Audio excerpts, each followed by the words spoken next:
සුදු මැස්සා කියන්නේ කෘෂිකාර්මික භෝගවලට දැඩි ලෙස හානි කරන කුඩා කෘෂි පරපෝෂිතයෙක්.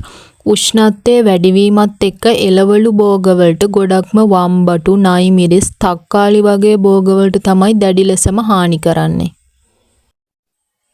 ඔය පේනව නේද ඔය හොලවනකොට ඉගිලෙන්නේ ඒ සුදු මැස්සා තමයි. මේ දවස්වල වැඩත් එක්ක මේ පැල ටික බලන්න ඇත්තටම වෙලාවක් තිබ්බේ නැහැ. බලන්නකො ඉතින් ඒ දවස් ටිකට වෙලා තියෙන දේ. මුලින්ම සුදු මැස්සගේ ජීවන චක්‍රය බැලුවොත් අවදි 4ක් තියෙනවා. මෝරපු ගෑනු සුදු මැස්සා පත්‍රවල යටිපැත්තේ තමයි බිත්තර දාන්නේ. කුඩා ඕවලාකාර බිත්තර තනිතනිව වගේම කණ්ඩායම් වශයෙන්ද තැන්පත් කරනවා. මේ බිත්තර වලින් කීටෝ එළියට ආවට පස්සේ සුදුසු තැනක් හම්බුනහම පත්‍රය යටිපැත්තේ එක තැනක ස්ථාවර වෙලා යුෂ උරා බොන්න පටන් ගන්නවා. කීට අවදියෙන් පස්සේ එන පිලා අවදියේදී කිසිදු ආහාර ගැනීමක් සිදු කරන්නේ නැහැ. සිරුර මත ඉටිවැනි ආවරණයක් හදා ගන්නවා. ඊට පස්සේ තමයි පියාඹන සුදු මැස්සා එළියට එන්නේ. සුදු මැස්සන් ඉතා වේගයෙන් බෝ වෙනවා. සුදු මැස්සන්ගෙන් භෝගවලට සිදුවන හානි තමයි පත්‍රවල යුෂ උරා බොනවා.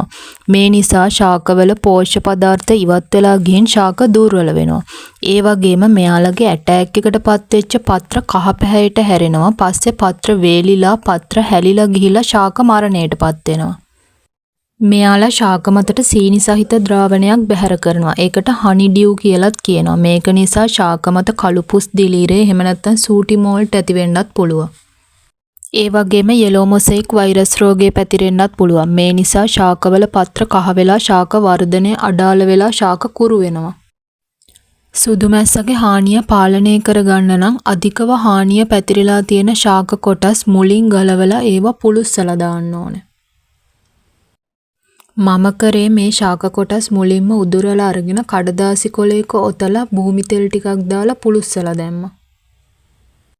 මේ මගින් හොඳට තියෙන ශාක වලටත් පැතිරෙන්න තියෙන ඉඩකඩ ගොඩක් වැඩි. ඒකින්ද මේ විදිහට මේ ශාක කොටස් පුළුස්සලා දානවා. ඒ වගේම හානිය පාලනය කරගන්න පුළුවන් කාබනික ක්‍රමත් තියෙනවා. මුලින්ම අපට පුළුවන් කොහොඹ තෙල් මිලිලීටර් 10ක් සබන් කුඩු ග්‍රෑම් 5ක් සමග ජලය ලීටරයක දිය කරනවා. ජලය ලීටරයක දිය කරලා හොඳට මිශ්‍ර කරගන්නවා. හොඳට මිශ්‍ර කරගෙන පත්‍රවල යටපැත්තට හොඳින් තෙමෙන විදිහට ස්ප්‍රේ කරගන්න ඕන. සුහුඹුල් සතුන් හා කීටයන් පත්‍රවල යටිපැත්තේ ඉඳන් යුෂ උරා බොන හින්දා තමයි යටිපැත්තට ස්ප්‍රේ කරගන්න ඕන.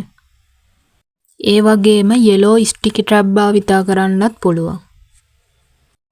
සුහුඹුල් මැස්සන් මේ කහ පාටට ආකර්ෂණය වෙලා මේ ස්ටිකි ට්‍රැප් වල ඇලෙනවා. මේ ඉන්නේ අර සුදු පාට මැස්සෙක් ඇලිලා. ස්ටිකි ට්‍රැප් එකක් සම්බන්ධ කරනකොට ක්‍රොප් එකට සමාන්තර උසකින් තමයි සම්බන්ධ කරගන්න ඕනේ. මේ පේනව නේද ස්ටිකි ට්‍රැප් එකට සුදු මැස්සෝ ඇලිලා ඉන්න විදිහ. මං හිතනවා ඔයාලට අද වීඩියෝ එක ගොඩක් ප්‍රයෝජනවත් වෙයි කියලා. අදට සමුගන්නවා. නැවත මේ වගේ වීඩියෝ එකක් අරන් එනකන් අපේ channel එකත් subscribe කරලා තියාගන්න.